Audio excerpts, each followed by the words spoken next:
네, 지금부터 오늘의 주요 행사인 양평살이 설명회를 진행해 보려고 하는데요.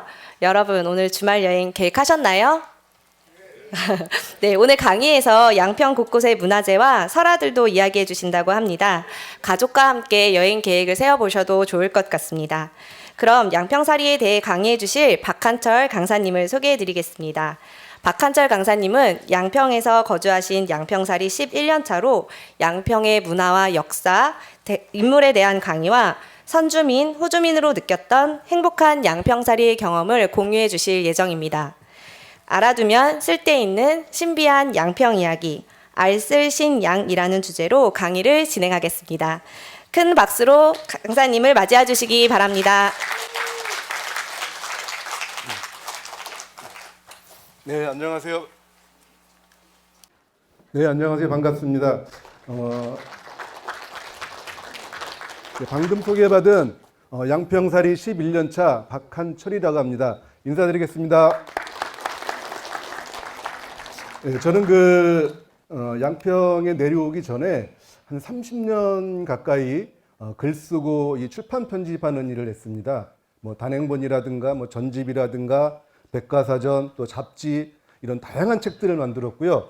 한 20년 넘게는 그 교원그룹이라고 들어보셨죠? 여기서 아이들 공부하는 빨간 펜하고 구몬학습 편집장을 맡아서 아이들 학습지 제작에 몰두를 했었고요. 근데 이제 오랜 직장 생활 끝에 이제 아까도 말씀드렸듯이 11년 전에 이제 양평으로 내려오게 됐는데 저희 집사람이 그 나무 조각을 하는 작가입니다. 이 작업실도 필요하고 전시실도 필요해서 이제 저도 또 좀 쉬고 싶기도 하고 그래서 이제 양평으로 내려오게 됐죠. 근데 이 양평에 내려와서 이렇게 가만히 살다 보니까 뭐 불편한 점도 많고 개선해야 될 점들도 굉장히 많이 눈에 띄더라고요. 그래서 제가 이제 2014년에 그 양평군청 민원 모니터로 활동을 하게 됐습니다. 그 당시에 이제 제가 제안을 얼마나 많이 했는지 2016년도에 군정 유공자표창을 받았어요. 공무원들은 이제 엄청 피곤했겠죠, 저 때문에. 이제 그렇게 활동을 했는데 지금 그 민원 모니터는 지금까지 활동을 하고 있습니다. 10년째 하고 있는데 제가 한 가지만 말씀을 드리면 왜 주말에 그 강산 강화에서 양근대교 건너려면 차 엄청 밀리지 않습니까?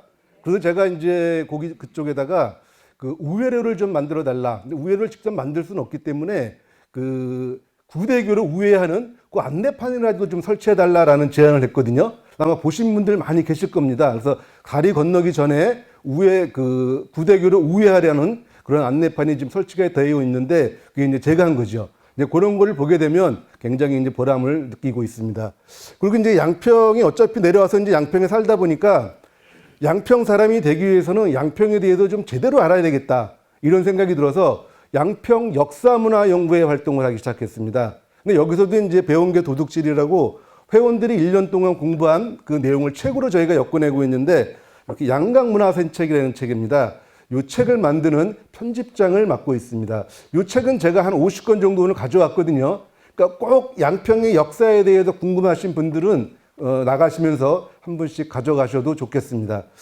이렇게 양평에 내려와서 책도 만들고 또 양평에 대한 역사에 대해서 공부를 하다 보니까 자연스럽게 이곳 어울림센터에서 공동체 지원가로 활동을 하게 됐습니다. 그래서 센터 내에서 발간하는 책자 만드는 데도 제가 도움을 드리고 또 마을의 자원조사라든가 또 공동체 활동을 지원하는 그런 업무를 하고 있습니다. 근데 여러분들 가만히 보니까 저 어디서 혹시 많이 본 것 같지 않습니까? 그렇죠? 양평에 내려왔더니 그 탤런트 이성민 닮았다는 얘기를 많이 하더라고요. 그 예전에 그 미생에서 영업팀장으로 나왔었고 그 얼마 전에 끝난 그 재벌집 막내 아들 어딘지 회장직을 맡았던 이성민 어떻게 비슷합니까? 요즘 슬라이드 상태가 좀 안 좋은데 저보다 이성민이 훨씬 잘생겼죠. 근데 제가 이제 젊었을 때는 머리숱이 좀 많을 때는 그 함영중 닮았다는 얘기를 많이 들었어요. 영화배우 함영중 씨 다 아시죠? 예, 젊은 친구들은 잘 모르던데 그리고 또 한때는 저 차인표 닮았다는 이야기도 또 많이 들었었습니다. 어때 좀 비슷한가요? 네. 근데 본의 아니게 제가 인물 자랑을 했는데 양평에 내려와서 자랑해서는 안 될 게 딱 3가지가 있다고 그러죠. 첫 번째가 인물 자랑입니다. 양평에는 그 유명 연예인들이 많이 내려와 있거든요. 그 대장금으로 유명한 이영애 씨부터 시작해서 그 뭐 여기 나와 있는 신현준 씨, 서른도 씨도 물론 있고 영화배우 또 가무성 씨, 또 김수로 씨, 이영애 씨도 주말주택이 있어서 주말마다 내려오죠. 뭐 나훈아 씨도 강화에 가면 작업실도 있고 또 빌딩도 가지고 있고 이렇게 이제 유명 연예인들이 많다 보니까 양평 내려와서는 함부로 얼굴 자랑하지 말라 그러는데 제가 좀 자랑을 좀 해봤습니다. 두 번째는 솜씨 자랑하지 말라 그러죠. 그 양평에 이제 저 내려올 때만 하더라도 예술가들이 한 700~800명 이렇게 된다고 들었거든요. 근데 이제 얼마 전에 제가 자료를 보니까 한 1,500명이 넘었다는 얘기를 들었어요. 근데 아마 등록되지 않은 숨은 고수들까지 포함한다 그러면 아마 2,000명도 훨씬 넘지 않을까 싶습니다. 이 예술가들이 어떤 사람들이에요?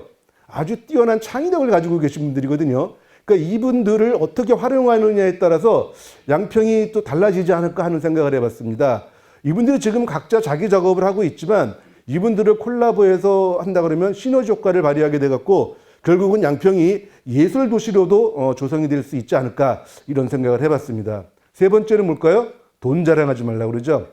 양평에는 그 재벌 2세부터 시작해갖고 돈 많은 사람들이 진짜 많이 내려와 있거든요. 또 이 농사 짓는 분들도 가만히 보면 매출이 상당하더라고요. 뭐 청운 수박이라든가 뭐 양동 부추 이런 농가들 같은 경우는 뭐 억대 매출을 자랑한다라는 얘기를 들었고요. 저희 집 동네에 보면 이제 모종 농사 하시는 분들도 계신데 뭐 웬만한 직장인 못지않은 매출을 올리고 계시더라고요. 그래서 양평에는 요 세 가지 얼굴 자랑, 그다음에 솜씨 자랑, 돈 자랑하지 말라고 그랬는데 제가 잠시 얼굴 자랑을 좀 했습니다. 자, 이제 양평에 대해서 본격적으로 이야기를 나눠볼 텐데요. 처음에는 양평의 역사와 문화 환경에 대해서 제가 한 30분 정도 시간을 할애해서 양평은 어떤 곳인지 설명을 드릴 거고요. 그다음에 두 번째, 양평살이 안내서 여러분들 지금 다 갖고 계시죠? 여러분들이 뭐 보시면 다 아마 아실 거예요. 아시겠지만 그래도 좀 중요한 부분을 제가 짚어드리는 시간을 갖도록 하겠습니다. 자, 먼저 양평에는 언제부터 사람이 시작했을까요? 살기 시작했을까요? 그 양평에는 그 약 한 지금으로부터 13년 전에 이제 사람이 살기 시작했다. 뭐 이런 이야기가 있는데 그 양평에 이제 대심리라든가 병산이라든가 상자폴이라든가 도곡리라든가 이런 데 보면은 구석기 시대 유물이 지금 발굴이 되고 있거든요. 구석기 시대 유물이 발굴이 되는데 이게 이제 우리나라에 이제 인류가 들어온 게 약 250만 전이라고 얘기를 하거든요. 그리고 구석기 시대가 약 70만 년 전, 그리고 신석기 시대를 한 10,000년 전이라고 보고 있습니다. 근데 병산리 유적을 보게 되면은 후기 구석기 시대 유적이에요. 그러니까 최소한 몇 년 전, 약 13년 전부터는 양평에 사람이 살기 시작했다라는 걸 알 수가 있겠죠. 그 다음에 양평에 대한 최초의 역사 기록은 어떻게 나올까요? 중국에서 발간된 그 삼국지 위서동의전이라고 다 들어보셨죠? 그 자료를 보게 되면은 그 삼국시대 이전이죠. 고구려, 백제, 신라. 그 삼국시대 이전에 그 일화국이라는 조그만 나라가 있었다고 그래요. 이제 그러던 것이 이제 서기 5년도에 백제 성왕이 지금 서울 풍납토성 일대에 이제 나라를 세우면서 백제를 세우게 되죠. 이 양평 지역이 백제 땅이 됩니다. 그러다가 394년에 고구려 광개토왕이 남진 정책을 피면서 고구려 땅이 되죠. 그러다가 이제 475년, 지금으로부터 1548년 전이죠. 고구려 장수왕이 이제 백제 계류왕을 죽이고 충청도 아산까지 밀고 내려갑니다. 그러면서 이때 새로운 군현 제도를 도입을 하거든요. 그 당시 이제 양평이 지금으로 말하면 이제 양근하고 지평으로 나눠져 있었는데 양근을 항양이라고 불렀고 지평을 지연이라 불렀다라는 기록이 양평에 대한 최초의 기록이 되겠습니다. 근데 이 이후에 이제 백제 성왕이 나제 동맹을 결성하죠. 신라랑. 그래서 다시 북진 정책을 펴서 이 양평이 다시 백제 땅이 됩니다. 그러다가 이제 그 553년에 신라 진흥왕이 다시 또 이제 이 상강 유역을 차지하면서 신라 땅이 됩니다. 그리고 신라 이후에 고려 조선을 거쳐서 이제 오늘에 이르게 있는데 지금 우리 양평은 1908년도에 양근군과 지평군이 합쳐서 양평군이 된 그런 케이스인데 사실은 이게 이번에 처음 합병된 게 아닙니다. 1600년도에 효종 임금 때하고 숙종 임금 때에도 양근군과 지평군이 합쳐졌다가 분리된 그런 기록이 있습니다. 그리고 근래 기록을 보면은 1942년도지요. 그때 이제 양평군 설악면을 가평으로 넘겨줬어요. 그리고 1963년도에는 여주의 계군면을 저희가 받았죠. 그리고 이제 1973년도에 서정면 일부를 또 가평으로 넘겨줘서 이제 오늘에 이르고 있는데, 양평의 이제 이 넓이를 보면은 경기도에서 제일 넓은 면적을 지금 차지하고 있고요. 877.8제곱킬로미터거든요. 서울이 605제곱킬로미터니까 서울의 약 1.45배가 되는 아주 넓은 지역을 차지하고 있다라고 보시면 되겠습니다. 그럼 이 역사 속에서 양평과 관련된 인물은 언제 처음 나올까요? 지금으로부터 1234년 전인 신라 789년 신라 원성왕 5년 9월에 보면 삼국사기에 나오는 얘기인데, 임금이 자옥이라는 인물을 양근현 소수로 임명했다라고 합니다. 양근현 소수는 뭘까요? 지금으로 말하면 우리 군수님과 같은 역할을 하는 지방 수령이 되겠습니다. 근데 이 자옥을 임명하려고 하니까 그 모초라는 신하가 반대를 해요. 뭐라고 반대를 하냐면, 자옥은 그 문적 출신이 아닌데 어떻게 분우의 직을 맡길 수 있겠습니까? 라고 얘기를 합니다. 이 문적이라는 게 뭐냐면은 독서 삼품과, 예를 들면 이게 이제 과거 시험이거든요. 신라 시대 과거 제도인데, 과거 시험을 치지 않았는데 어떻게 벼슬을 맡길 수 있겠느냐, 이런 뜻입니다. 또 하나 재밌는 거는 분우의 직이라는 표현이에요. 나눌 분자, 근심 우자. 그러니까 지방 고을 수령을 어떻게 표현했느냐? 임금님의 근심을 나누는 자리다, 이렇게 표현했다는 거죠. 이렇게 분우의 직을 맡길 수 없다라고 하니까, 그때 당시 시종, 지금으로 이제 국무총리겠죠. 이 양반이 뭐라고 그러냐면, 자옥이 비록 문적 출신은 아니지만은 일찍이 당나라에 가서 유학을 하고 온 분이지 않느냐, 이렇게 얘기를 합니다. 그러니까 지금이나 옛날이나 이 유학파는 높게 쳐졌던 모양입니다. 그러니까 어쨌든 간에 지금으로부터 이 1234년 전에 중앙에서 관리를 파견할 정도로 양평에는 어느 정도의 군락을 형성한 그런 규모였다라는 것을 우리가 알 수가 있겠죠. 그럼 여기서 제가 여러분들한테 문제를 하나 낼게요. 여러분들 지금 이렇게 유구한 역사와 전통을 자랑하는 양평에 우리나라의 역사적인 문화재는 과연 몇 개나 있을까요? 한번 맞춰보세요. 몇 개나 있을까요? 감이 안 오십니까? 네, 양평에는 총 80개의 문화재가 있습니다. 자, 보시다시피 국가지정문화재가 7개, 경기도지정문화재가 30개, 또 향토 유적이 43개가 있습니다. 그래서 총 80개의 문화재가 있는데, 저 위에 그림 한번 봐보시겠어요? 저게 누가 그린 거냐면 그 진경산수와의 대가인 누구? 겸재정선이 그린 겁니다. 어디를 그린 것 같습니까? 두불머리예요. 두불머리고 저 앞에 있는 섬이 족자도. 이게 팔당댐 맞기 전에는 저 섬까지 사람들이 걸어서 다녔다고 하거든요. 저기 보시면 집이 한 채 보이지 않습니까? 여기 집이 있는데 사람이 걸어서 다닐 수도 있을 정도였다라고 하고요. 저 위에 보면 또 조그만 집이 한 채 보이죠. 이거는 운길산 수종사를 나타내는 겁니다. 네. 이게 두물머리가 지금 세미원과 함께 국가정원에 지금 순천만하고 태화강 두 군데가 있거든요. 양평에서 지금 도전을 하고 있습니다. 많은 지자체들이 도전을 하고 있는데, 양평이 제3호 국가정원으로 선정되기를 한번 바람하지 않습니다. 자, 여기서 또 하나 문제를 낼까요? 국가지정문화재가 7개가 있다고 그랬는데, 이 중에 과연 국보는 있을까요? 있다 한번 손 들어보세요. 한 분. 네, 없다 손 들어보세요. 손 안 드신 분들은 뭡니까? 근데 정답은 손 안 드신 분들이 맞춘 거예요. 왜냐하면 양평에는 국보가 있을 수도 있고 없을 수도 있기 때문에 그래요. 볼까요?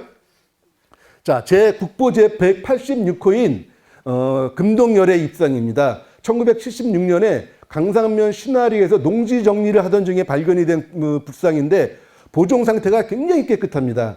이건 7세기경에 제작된 불상으로 알려져 있고요. 크기는 그렇게 안 큽니다. 한 30cm 정도 됩니다. 근데 자세히 보시면 다른 불상들은 앞면만 감상할 수 있잖아요. 이거는 전후 좌우에서 다 감상할 수 있는 그런 특징이 있는 불상이에요. 근데 이 불상이 지금 어디에 있을까요? 양평에 없어요. 국립중앙박물관에 가 있거든요. 그러니까 양평에는 국보가 있다고도 할 수 있고 없다고도 할 수 있다라는 점을 그래서 말씀을 드린 겁니다. 자, 두 번째, 상원사중입니다. 여러분 상원사 하면 오대산 상원사만 생각하실 텐데, 이 상원사는 용문산에 있는 상원사중입니다. 용문사 바로 옆에 한 2km 정도 떨어진 곳에 상원사가 있는데 주로 스님들이 공부하는 절이죠.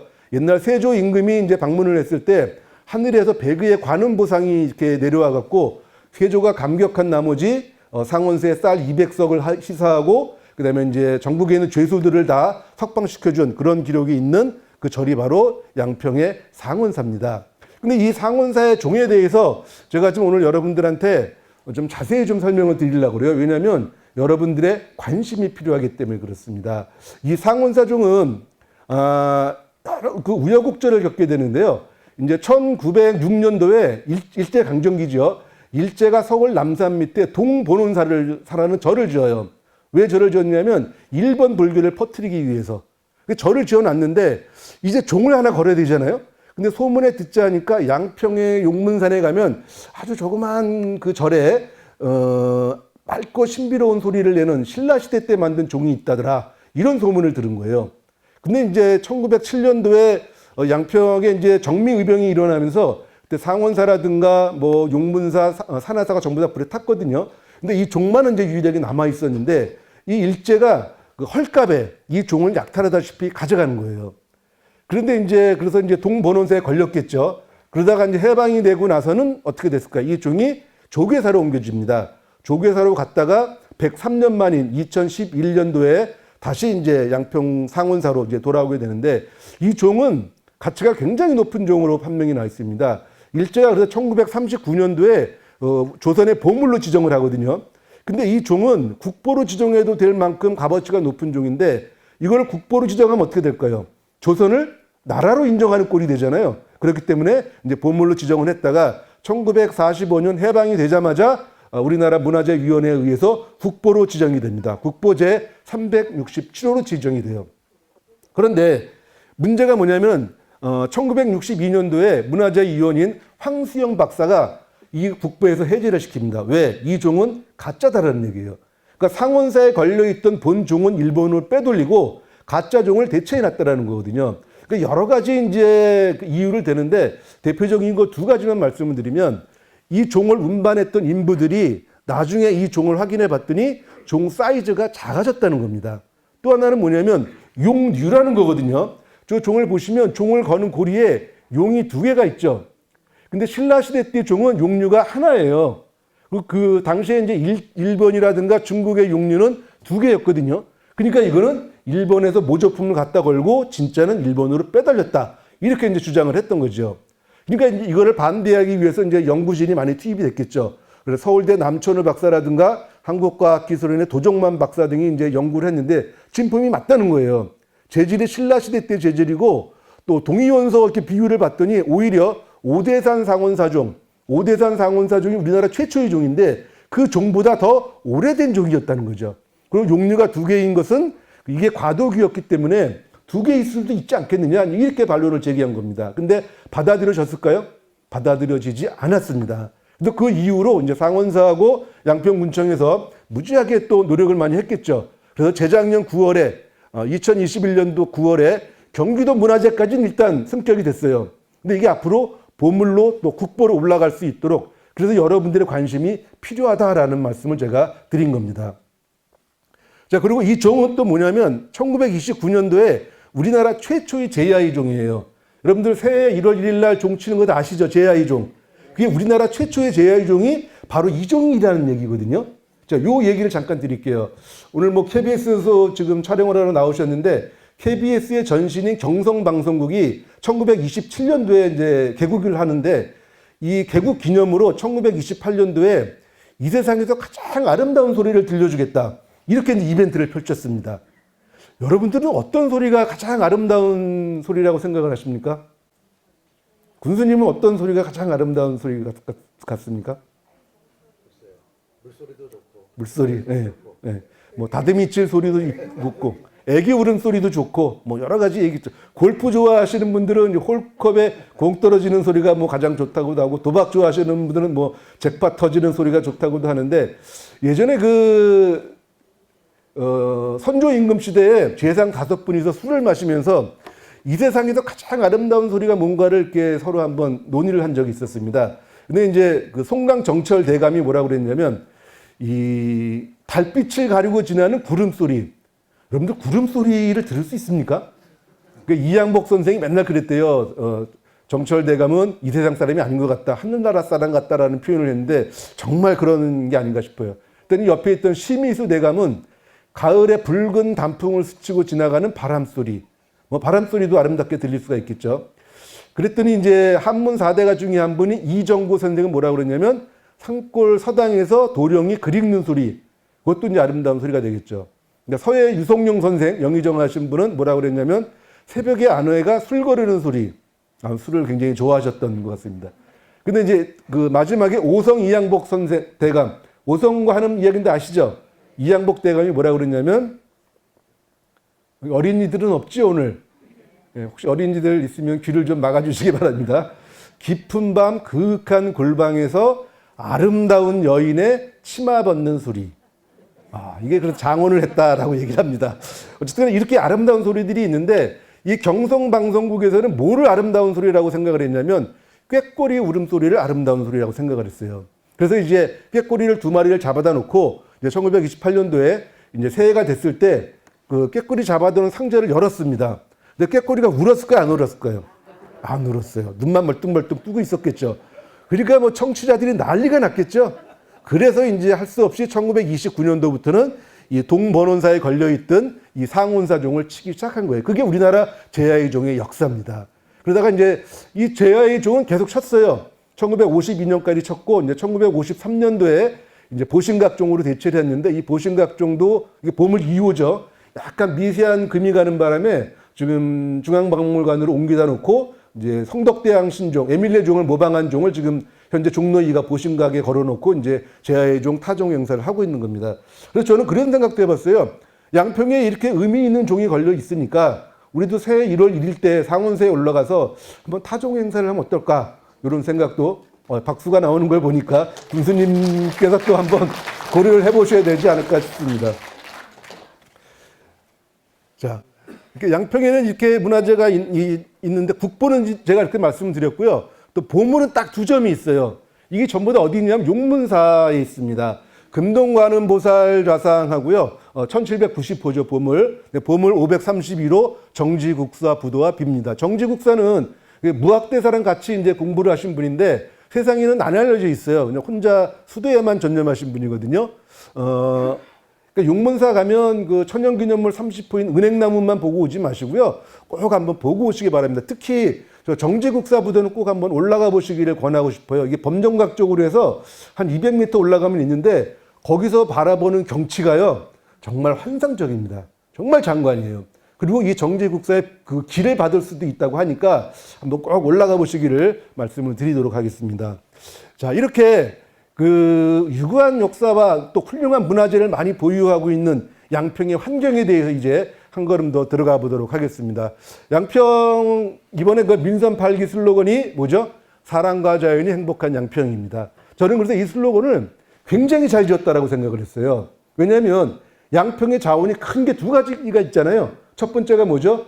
사람이에요. 2번째가 천혜의 자연환경이거든요. 그래서 잘 지었다라고 생각을 하는데 지금 아까도 제가 말씀드렸지만 양평에는 뭐 인구 증가도 증가지만은 그 유명한 그러니까 뛰어난 역량을 갖춘 그런 아까 예술가들 한 2,000명 가까이 된다고 하지 않습니까? 그 많은 사람들이 내려와 있고요. 또 오늘 전입자들도 많이 오셨을 텐데 이 전입자들이 다 그 사회에서 그 각계각층에서 뛰어난 역량을 발휘했던 분들이 아니겠습니까? 그러니까 이런 분들을 어떻게 활용하느냐에 따라서 양평의 미래가 달라지지 않을까 이런 생각을 합니다. 그 정현종 시인의 방문객이라는 시 다 아시죠? 사람이 온다는 것은 실은 어마어마한 일이다. 왜? 그 사람의 과거와 현재와 미래가 오기 때문이라는 거죠. 그러니까 이 자원을 어떻게 활용하느냐에 따라서 양평이 얼마큼 또 발전할 수 있지 않느냐 하는 생각을 해봅니다. 근데 문제는 20, 30대가 자꾸 빠져나간다는 거죠. 그러니까 그만큼 일자리가 없다는 얘기인데 저는 그래서 2040년이 되면요. 양평 인구의 65%, 그러니까 50% 이상이 65세 이상 노년층으로 바뀐다고 하거든요. 그래서 좀 빨리 대책을 세워야 되지 않을까. 전입자를 늘리는 것도 물론 중요하지만 전출자를 줄이기 위한 정책도 필요하지 않을까 하는 생각을 해봤습니다. 네, 2번째는 자연입니다. 그 사시사철, 시시각각 뭐 어디를 가든 한 장의 그림 묘사가 되지 않습니까? 산모퉁이를 돌아가면 아름다운 자연이 반기죠. 또 다른 모퉁이를 돌아가면 또 다른 아름다운 산하가 우리를 반기는 어디 하나 흠잡을 데 없는 천혜의 자연 환경을 가지고 있는 곳이 바로 양평이라고 생각을 합니다. 저는 그 진짜 친환경적인 다른 시군처럼 굴뚝 연기 쏟아지는 그런 곳이 한 군데도 없는 진짜 그림엽서 같은 곳이 양평이 아닌가 생각을 합니다. 저는 또 시시각각 또 보는 각도에 따라서 그 보는 즐거움이 있거든요. 그러니까 저는 늘 이 칠흑산을 주로 잘 말씀을 드리는데 이 칠흑산이 그 양평이라든가 옥천에서 보면은 남자 어른이 용문산을 향해서 절하고 있는 모습이에요. 다 아마 기억나실 거예요. 제가 여기 사진은 없는데 근데 이 칠흑산을 갖다가 추읍산을 그 개군이나 여주에서 보게 되면 저렇게 밥 공기를 엎어놓은 것 같은 형상이거든요. 보는 각도에 따라서 산의 모습이 달라지는 그 즐거움을 볼 수가 있다는 거죠. 그 여주에서는 저 추읍산을 뭐라고 그러냐면 여자의 가슴 같다고 그래서 이제 유방산이라고도 부르는데 보면 볼수록 매력적인 그런 산이죠. 제가 이제 이 추읍산에 대한 얘기를 잠깐 말씀을 드렸는데 그 추읍산에 이제 개군 쪽으로 내려가면 거기 마을 이름이 뭐죠? 주읍리가 있거든요. 이게 왜 추읍산인데 주읍리가 됐을까요? 이게 일제강점기 때 그 자원조사를 할 때, 지명조사를 할 때 주민이 불러준 이름을 기록원이 잘못 적은 거예요. 그러니까 추읍리가 됐어야 되는데 주읍리가 된 거죠. 이게 이제 하도 지금 이제 굳어져 갖고 이거를 뭐 다시 고치기는 좀 어려울 것 같긴 합니다만은 이 양평에는 잘못된 이름이 굉장히 많아요. 한 가지만 제가 짚고 넘어가 드리면 여러분들 또 도움이 필요하기 때문에 유명산 다들 아시죠? 예. 유명산이 맞는 표기입니까? 아닙니까? 아니죠. 이건 마유산입니다. 옛날 뭐 고지도나 이런 자료를 보게 되면은 군 북쪽 시보리에 마유산이 있다라고 되어 있거든요. 거기 보면 상단부가 평평하지 않습니까? 거기서 말을 키워갖고 이제 왕실에 보냈던 그런 지역인데 그래서 이름이 마유산이거든요. 근데 사연이 이래요. 1973년도에 엠포르 산악회라는 데서 국토 자오선 대종주를 합니다. 그래갖고 일간 스포츠에 매주 연재를 했거든요.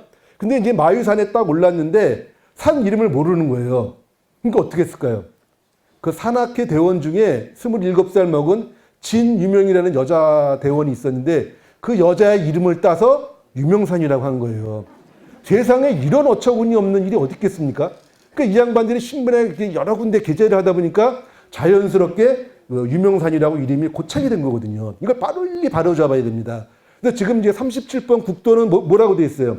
마유산으로 돼 있잖아요. 도로명은 잡았는데 이 산 이름 고치기는 그렇게 어렵대요. 그러니까 여러분들이 좀 관심을 가지고 양평 군민들만이라도 유명산이라는 표현을 쓰지 마시고 마유산이라고 불리면 어떨까 하는 생각을 해봅니다. 두 번째 이제 칠 거면 확실하게 쳐주시기 바랍니다. 그러면 이제 근데 양평이 사실은 예전에 사람 살 곳이 못 되는 곳이었어요. 세종실록 시리즈 단종 2년인 1504년에 발간된 걸 보면 궐토척 산준조안이다. 궐토척 산준조안이 무슨 뜻이냐면 토척, 땅이 메마르고 산이 높고 험한 데다 추위가 일찍 찾아온다. 양평 추위 다들 겪어보셨죠? 서울보다 한 3도에서 5도 정도 이렇게 났거든요. 1981년도인가요? 소환 때 양평이 남한 기상 관측 사상 최저점을 찍었어요. 32.6도. 그 당시에 한 나흘 동안 양평이 한 30도 영하 밑으로 떨어졌기 때문에 25도짜리 소주병이 다 터졌다고 할 정도였거든요.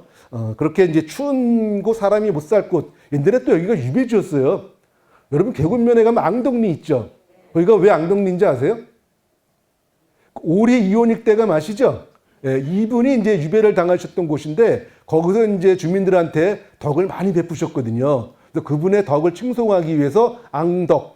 그래서 앙덕리가 된 거거든요. 이렇게 유배지였었는데 지금은 누구나 살고 싶어하는 친환경 힐링 그 특구가 됐다는 거죠. 근데 이렇게 척박한 땅에서도요, 양평에는 훌륭한 인물이 굉장히 많이 배출이 됩니다.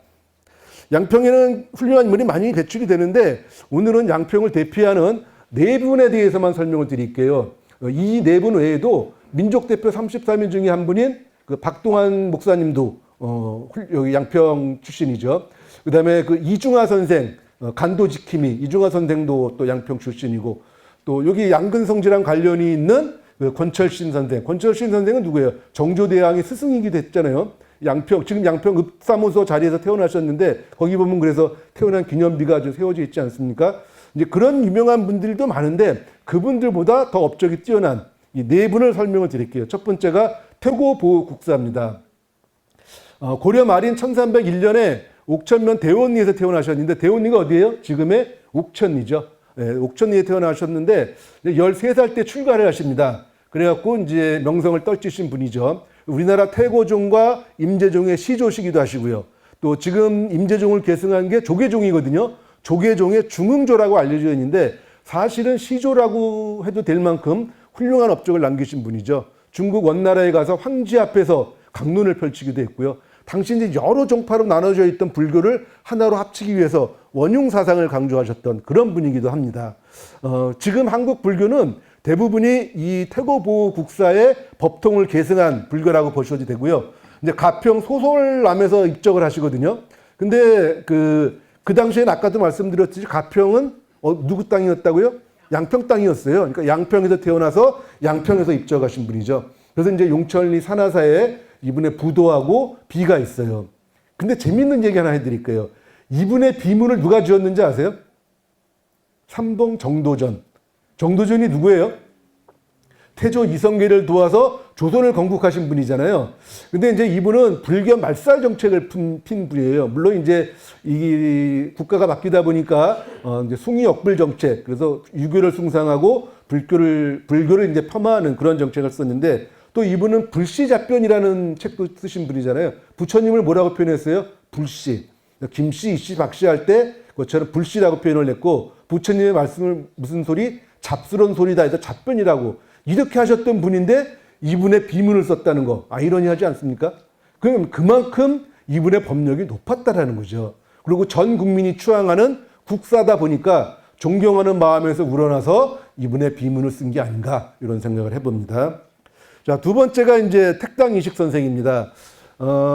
한문 4대가 중에 한 분이죠. 그리고 대제학을 역임하셨고 예조판서, 형조판서, 나중에 돌아가셔서는 이제 영의정에 추진되신 분인데 1618년이죠. 임목대비 패모론이 내리자 이제 벼슬을 버리시고 양평 양동으로 내려오셨어요. 그 쌍앙리에 여기 이제 택풍당이라는 정자인데 이 택풍당을 지어 놓으시고 여기서 이제 벼슬을 포기하고 자손들과 제자들을 육성하신 겁니다.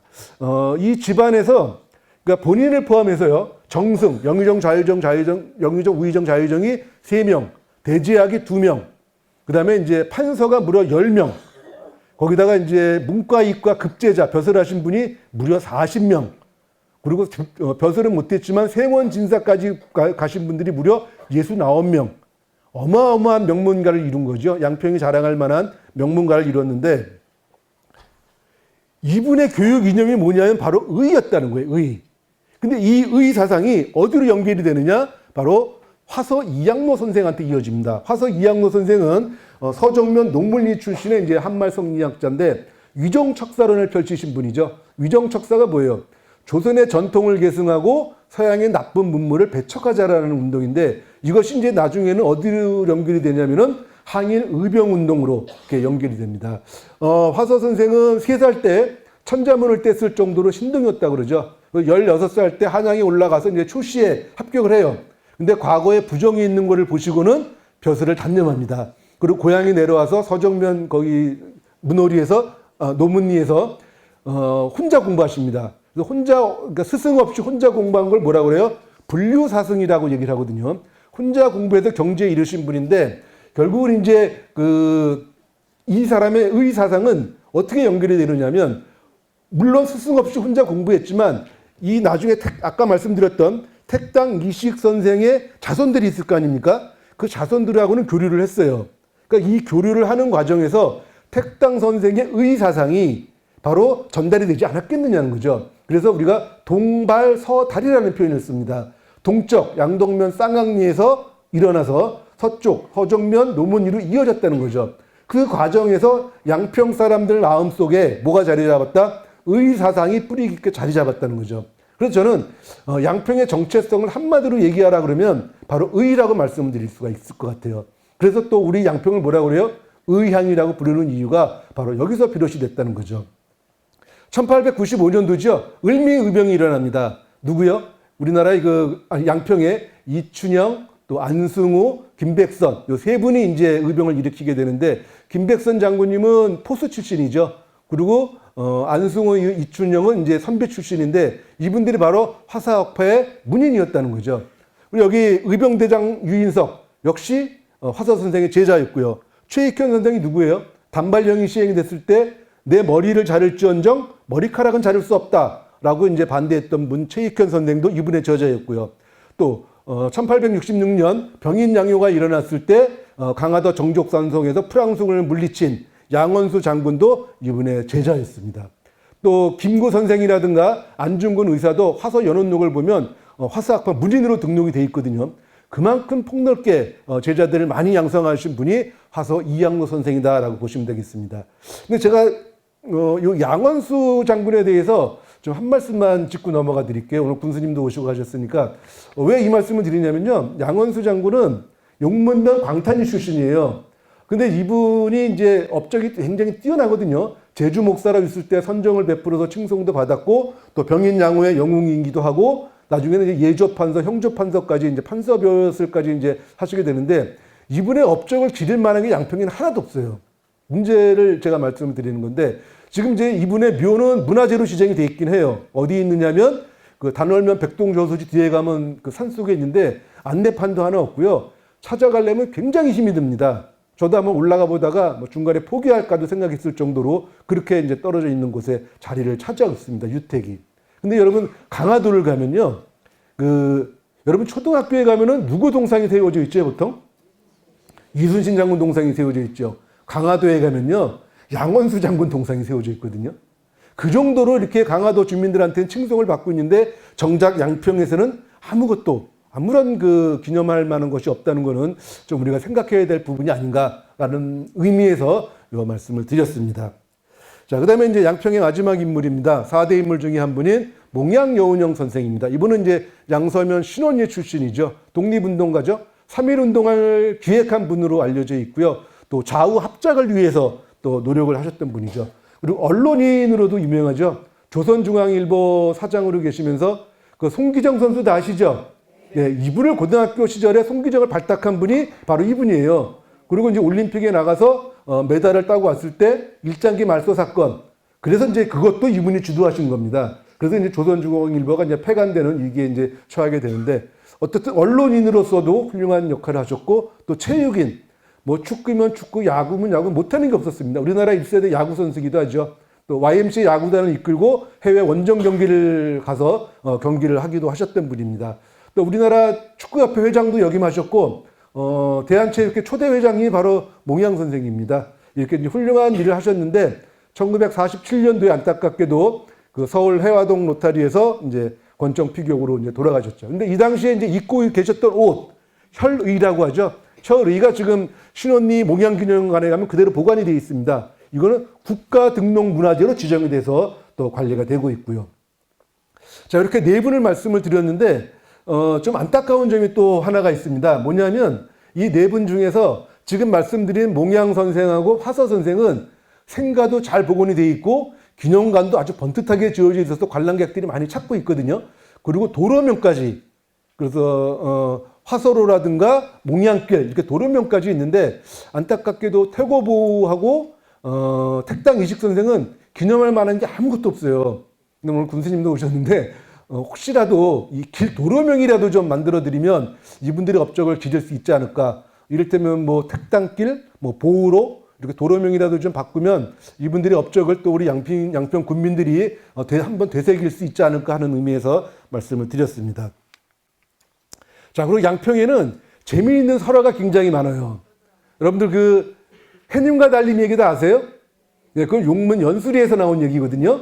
그리고 양서면에 가면요, 양서면 부용리죠. 거기 가면 이제 그 첫날 밤에 방귀를 껴갖고 쫓겨난 왕비 이야기가 있어요. 그런 재미난 얘기도 있고, 또 옥천에 가면은 그 아가씨를 사랑했던 머슴의 사랑 이야기인 농다치국의 전설도 있고요. 또 개군에 가면은 파사성 관련된 전설도 있고, 이렇게 다양한 재미있는 이야기들이 있는데 오늘은 양평을 대표하는 청개구리 설화 하나만 말씀을 드릴게요. 청개구리 이야기는 다 아시죠? 예, 부모한테 불효했다 후회한 그 청개구리 얘기인데, 이 청개구리 얘기는 어디서 시작이 된 거냐면은 여러분 들어오다가 차 대시고 오른쪽에 보면 이 떠드렁섬 보셨나요? 예, 이 떠드렁섬에서 비롯된 게 바로 청개구리 이야기입니다. 이 이야기를 잠깐 해드릴게요. 여러분 이괄들 아시나? 이괄? 그러니까 인조반정의 주역인데 이제 그 농공행상에 불만을 품고 반역을 일으키잖아요. 이괄의 난을 일으키는데 그 주인공이 바로 이괄입니다. 근데 이괄의 아버지 묘가 어디 있었다? 여기 양평 떠드렁섬에 있었다는 거예요. 근데 이 이괄의 아버지가 죽으면서 뭐라고 유언을 했냐면 이괄한테 내가 죽으면 내 시신을 똑바로 묻어다오. 그건 당연한 거 아닙니까? 근데 이괄이 그 진짜 청개구리처럼 아버지 말과는 정반대로 했던 그 불효자였다고 합니다. 근데 이 이괄의 아버지가 가만히 보니까 저 묘자리가 시신을 거꾸로 묻으면 당대의 집안에서 왕이 태어나는 자리였다고 합니다. 근데 이괄한테 그 거꾸로 묻어라 하면 똑바로 묻을 거 아니에요, 반대로. 그래서 이제 똑바로 묻으라고 한 거예요. 근데 이괄이 어땠습니까? 그래도 아버지의 마지막 유언인데 똑바로 묻었던 거죠. 그래서 이제 이괄의 난이 실패한 게 아니냐 이런 얘기도 하는데 나중에 이제 부관 참시를 해봤더니 이괄 아버지 시신이 반쯤 뒤틀려 있었대. 이렇게 강바닥을 향해서. 그래서 아마 그 진짜 거꾸로 묻었다면 이괄이 왕이 될 수도 있지 않았을까 하는 생각을 해봅니다. 어쨌든 여기서 이제 비롯된 게 청개구리 설화인데 그 양평에 가면 그 전통시장에 가면 여러분 저거 보셨죠? 청개구리 벽화 쭉 걸려 있지 않습니까? 먹자골목에 또 시장 입구에도 청개구리 동상 같은 것도 요즘 하나 조형물 만들어 놨더라고요. 그리고 또 주말마다 열리는 장이 청개구리 마켓 뭐 이런 장이 열리는데 저는 이렇게 뭐 조형물을 설치하는 것도 좋지만 이거 갖고 사업을 한번 해봐도 괜찮다는 생각을 해봤습니다. 이 떠드렁섬에다가 효공원을 만드는 거예요. 그러면 옆에 들꽃수목원도 있죠. 곤충박물관도 있죠. 또 볼거리 관광할 거리가 많이 있잖아요. 요거를 연결을 시킨다 그러면 진짜 양평이 또 새로운 랜드마크가 될 수도 있지 않나. 효공원을 한번 만들어보면 어떨까 이런 생각을 한번 해봤습니다. 자, 이제 양평의 역사 문화에 대한 얘기를 요 정도 하고요. 저도 이제 아까 내려온 지 11년 된 전입자라고 얘기를 했는데 정말로 이제 뭐 선주민과 후주민, 앞으로는 이런 표현을 해도 안 되겠지만 선주민과 후주민이 어떻게 하면 갈등 없이 살아갈 수 있을까? 여기에 대한 얘기를 제 경험을 통해서 한번 설명을 들어볼까 합니다. 뭐 선주민, 후주민 갈등은 양평뿐만이 아니죠. 전국 어디를 가나 요 갈등이 이제 내재되어 있는데 우습게도 양평에서 아무리 뭐 10년, 20년 살아도 그 사람은 누구예요? 후주민이에요. 근데 만약에 제가 지금 여기서 아기를 낳는다 그러면 그 애는 선주민이 되고 저는 여전히 후주민이 되는 거거든요. 근데 이제 저는 다행스럽게 이제 처음엔 오빈리로 왔다가 처음에 전세로 왔거든요. 양평에는 이제 붙어 사는 게 아니고 전세로 살아보다가 집을 사는 게 좋다라는 얘기가 있어서 양평 오빈역 뒤에 전세를 살다가 이제 결국 옆 동네인 신내리에 이제 집을 마련했는데 근데 운이 좋게도 이 두 군데 전부 다 뭐 원주민, 후주민이 이제 섞여서 사는 그런 동네인데도 텃세가 별로 없었어요.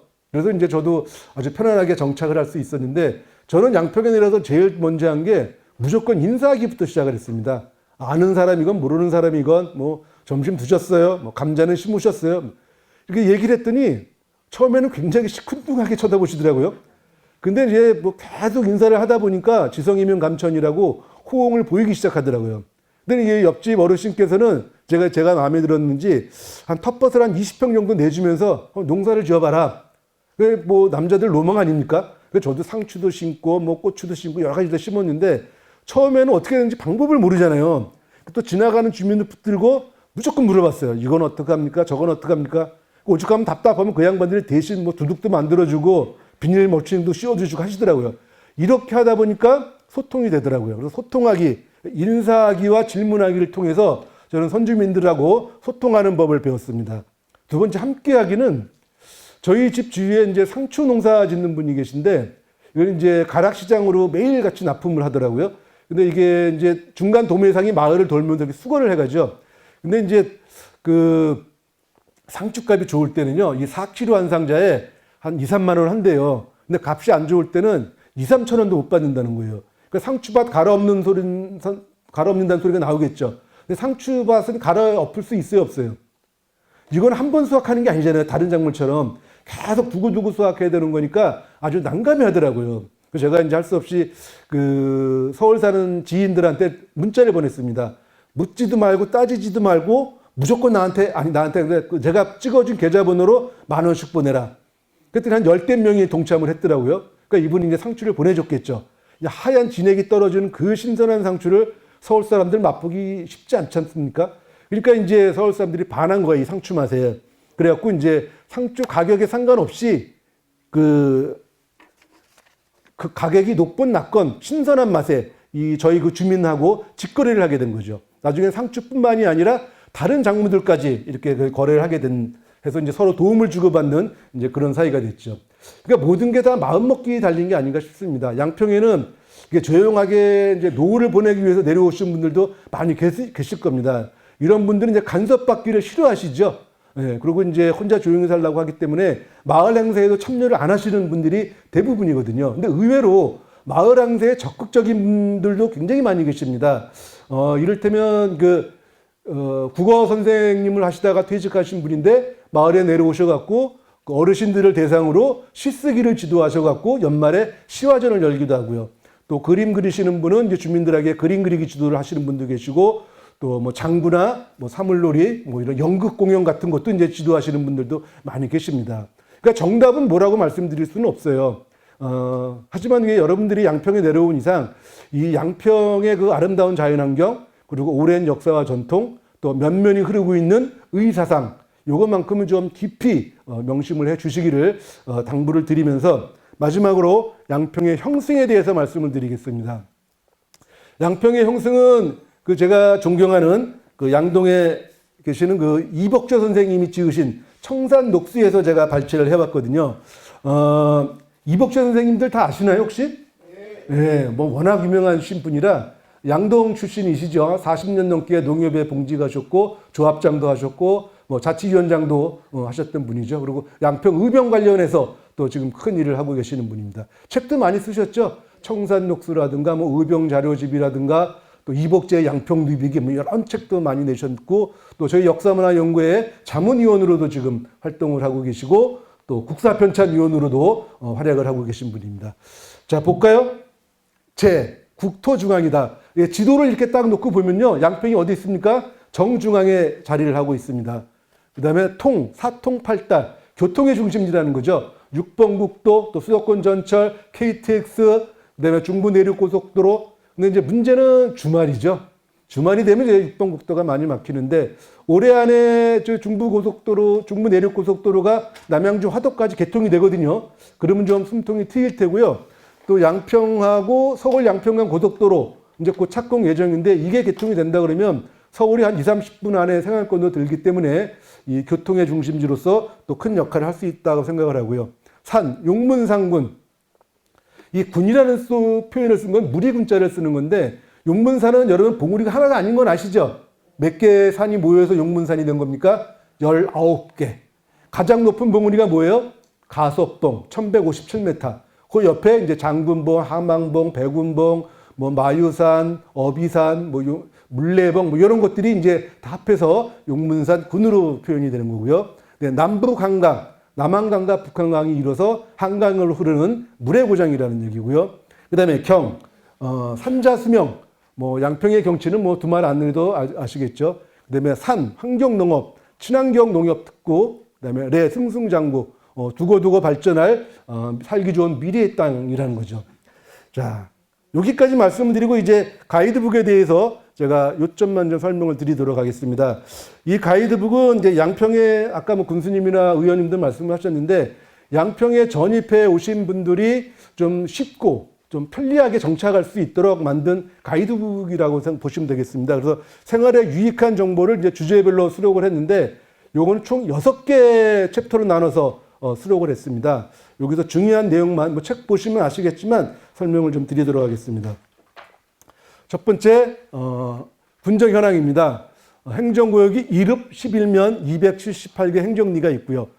양평에 오셨으니까 양평군의 상징만큼은 좀 알아두실 필요가 있다고 생각을 해서 군새는 비둘기고요. 군꽃은 진달래, 군나무는 은행나무가 되겠습니다. 그리고 인구가 꾸준히 늘고 있다라고 아까도 말씀드렸는데 1998년도 자료를 보면 74,021명이거든요. 근데 재밌는 게요. 1926년도 동아일보 자료를 보면은 그때 양평의 가구 수가 1,416가구였어요. 아니 14,216가구. 그리고 인구수가 똑같아요. 74,056명. 조금 더 많았죠. 그러니까 이때까지는 그 증가율이 거의 없다가 2000년 들어서면서부터 양평 인구가 늘어나기 시작했다는 거죠. 왜 늘어나기 시작했느냐?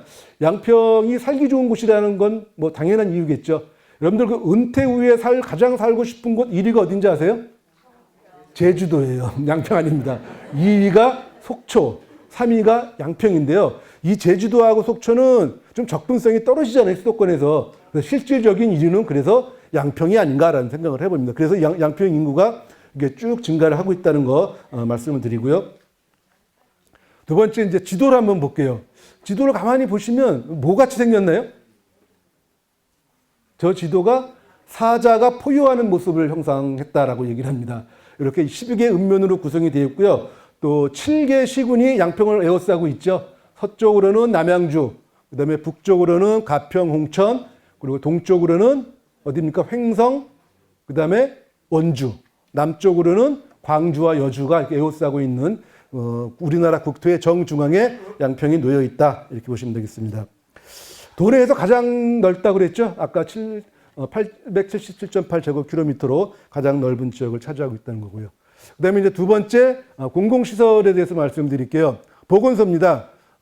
양평읍에 보건소가 하나 있고, 보건지소는 각 면별로 하나씩 있는데, 강상면은 없습니다. 왜? 양평읍이랑 가깝기 때문에 보건지소가 있고, 근데 보건지소가 보통 면 소재지에 있지 않습니까? 근데 면 소재지까지 나오기 힘든 분들을 위해서 좀 더 깊이 들어간 곳에는 보건진료소가 총 11개 진료소가 있어서 이제 국민들의 건강을 책임을 지고 있고요. 진료 과목은 이렇게 내과, 치과, 한방, 물리치료인데 요거는 모든 저기 나와 있는 28개 그 보건소에서 다 진료를 하는 건 아니고요. 지역마다 다르거든요. 그거는 책자를 참고하시면 진료 과목이 어떤지 나와 있을 겁니다. 그 다음에 닥터 헬기를 운영하고 있다는 거죠. 이게 이제 또 양평의 자랑이기도 한데 중증 응급 환자가 발생했을 때 의료진이 같이 출동할 수 있는 닥터 헬기 서비스를 지금 시행하고 있다는 점. 도서관 말씀드릴게요. 도서관은 지금 도도생활문화센터를 새로 짓고 있긴 한데 중앙도서관하고 어린이도서관, 양동, 양서, 지평, 용문 이렇게 6간의 큰 도서관이 있죠. 주민들의 그 마음의 양식을 제공하고 있는데 이 도서관이 없는 지역도 있죠. 그런 데는 작은 도서관, 강화라든가 옥천 같은 경우는 작은 도서관이 있어서 지금 운영이 되고 있다는 거. 그다음에 체육시설입니다. 양평에는 종합운동장이 있고요. 양서에 에코힐링센터가 있고 용문에 국민체육센터가 있어서 국민들의 체육활동을 돕고 있죠. 그리고 이제 양평 체육회에서 주관하는 거죠. 양평은 생활체육교실이 있는데 대상은 이제 양평 주민이면 누구나 참여를 하실 수가 있습니다. 배구, 탁구, 농구, 축구 이렇게 다양한 15개 종목에 걸쳐서 지금 교실을 운영을 하고 있고요. 그다음에 이제 행복콜 서비스입니다. 교통약자죠. 장애인이라든가 65세 이상 어르신들 중에서 대중교통을 이용하기 어려운 분들을 위해서 지금 39대가 운영이 되고 있습니다. 이거를 운영하는데 신청하는 방법이라든가 또 연락처 같은 내용도 책자를 보면 자세하게 또 나와 있습니다. 그다음에 이제 드디어 제가 일하고 있는 곳이죠. 우리 어울림센터에서 하고 있는 어울림 공동체 사업입니다. 이 어울림 공동체 사업은 그 주민들 스스로 즐겁고 행복한 생활을 영위할 수 있도록 양평군에서 보조금을 지급하는 사업입니다. 단계가 있어요. 근데 신규 예비, 진입, 발전, 자립, 행복 이렇게 단계별로 500만 원부터 시작해서 총 최대 3천만 원까지 지원해드리는 사업입니다. 올해가 이제 58개 마을이 참여를 하고 있는데요. 우리나라 양평이 아까 278개 리 중에서 지금까지 165개 마을이 참여를 했습니다. 아직 참여를 안 하신 마을은 올해 신청을 하셔갖고 내년도부터 혜택을 좀 받으면 좋겠다라는 생각을 해보고요. 중앙 및 광역 공모 사업, 주민제한 공모 사업이라든가 마을 공반 육성 사업 같은 도나 아니면 행안부에서 시행하는 그런 사업도 저희가 지원을 이렇게 해드리고 있습니다. 쓰레기 문제 심각하지요. 서울 같은 대도시라든가 양평도 아파트 단지 같은 경우는 매일 이제 쓰레기를 배출할 수가 있지만 일반 단독주택들은 이 날짜가 정해져 있거든요. 요일이. 그래서 거기에 대한 안내가 또 자세히 나와 있고요. 또 쓰레기 배출에 대한 읍면 담당자 전화번호까지 다 수록이 되어 있으니까 궁금하신 점이 있을 때는 언제든지 전화를 하시면 되겠습니다. 그리고 올해 청소과가 신설된 건 아시죠? 양평의 환경이 좀 더 깨끗하게 또 개선되지 않을까 이런 기대를 해봅니다. 네, 공공서비스 주택 토지 부분입니다. 이게 양평의 인구가 점차 이렇게 늘어나다 보니까 전원주택들을 굉장히 많이 짓거든요. 그래서 주택을 지을 때 필요한 건축 허가라든가 뭐 개발 행위 이런 허가 문제, 또 토지에 관련된 하천, 뭐 도로 조명 허가 이런 인허가 문제도 이 책자를 보시면 자세하게 안내가 되어 있으니까 참고를 하시면 좋겠습니다. 네, 보건복지 서비스입니다. 여성이라든가 뭐 장애인이라든가 어르신들이라든가 이런 취약계층에 대한 지원 서비스에 대한 내용이 또 이 책자에 자세하게 수록이 되어 있고요. 그 다음에 양평에 가볼 만한 곳이죠.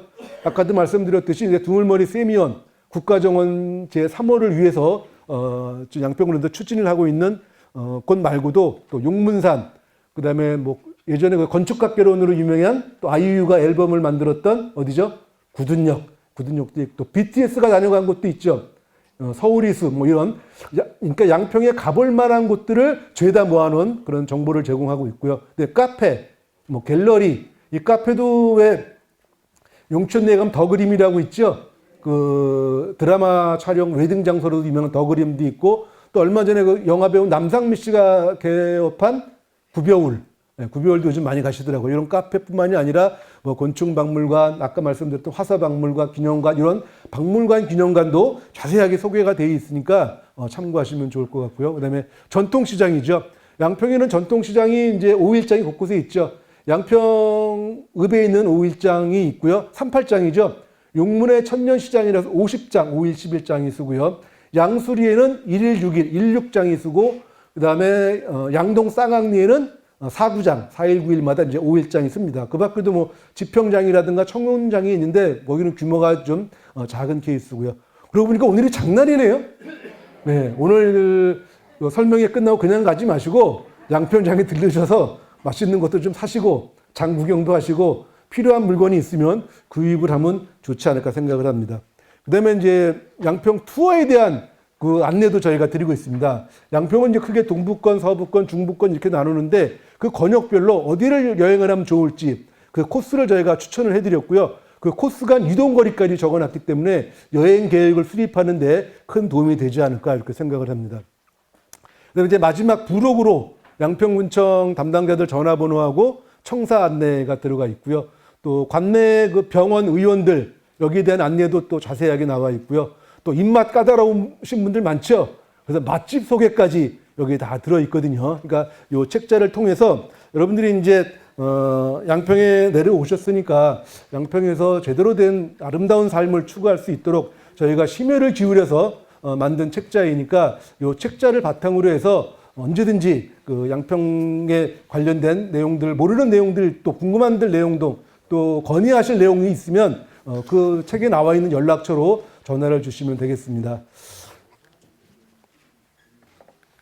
네, 이제 끝난대요. 여러분들 그 장시간 졸강을 들어주시느라 감사를 드리고요. 앞으로 양평에서 여러분들의 멋진 삶이 펼쳐지기를 응원을 하도록 하겠습니다. 감사합니다.